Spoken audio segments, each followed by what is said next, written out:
Chapter 3. Jonathan Harker's Journal continued. When I found out that I was a prisoner, a sort of wild feeling came over me.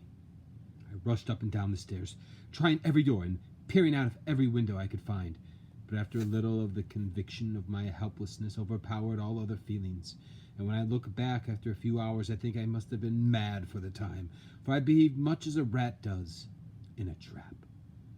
When, however, the conviction had come to me that I was helpless, I sat down quietly as I've ever done anything in my life, and began to think over what was best to be done.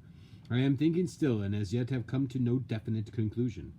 Of one thing only am I certain, that it is no use making my ideas known to the Count. Oh, he knows well that I am imprisoned, and as he has done it himself, and has doubtless his own motives for it, he would only deceive me if I trusted him fully with the facts. So far as I can see, my only plan will be to keep my knowledge and my fears to myself, and my eyes open. I am, I know, either being deceived like a baby, or by my own fears, or else I am in desperate straits, and if the latter be so, I need and shall need all my brains to get through. I had hardly come to this conclusion when I heard the great door bellow shut, and knew that the Count had returned. He did not come at once into the library, so I went cautiously to my own room and found him making the bed. This was odd, but only confirmed what I had known all along. What I had all along thought, that there were no servants in the house. When later I saw him through the chink of the hinges of the door, laying the table in the dining room, I was assured of it. For if he does himself all the menial offices, surely it is proof that there is no one else to do them. This gave me a fright, for if there is no one else in the castle, it must have been the Count himself who was the driver of the coach that brought me here. This is a terrible thought, for if so, what does it mean? That he could control the wolves as he did. Only holding up his hand in silence. How was it that all the people at Bistritz and the coach had some terrible fear for me? What meant the giving of the crucifix, of the garlic, of the wild rose, of the mountain ash? Bless the good woman who hung the crucifix round my neck, for it is a comfort and a strength to me whenever I touch it. It is odd that a thing which I have been taught to regard with disfavor, and as idolatrous, should in a time of loneliness and trouble be of help.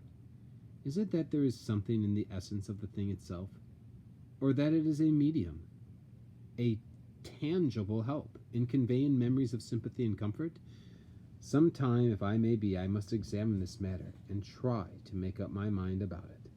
In the meantime, I must find out all I can about Count Dracula, as it may help me to understand. Tonight he may talk of himself. If I turn the conversation that way, I must be very careful, however, not to awake his suspicion. Midnight. I have had a long talk with the Count. I asked him a few questions on Transylvanian history, and he warmed up to the subject wonderfully. In his speaking of things and the people, and especially of battles, he spoke as if he had been present at them all. This he afterwards explained by saying that to a boyar,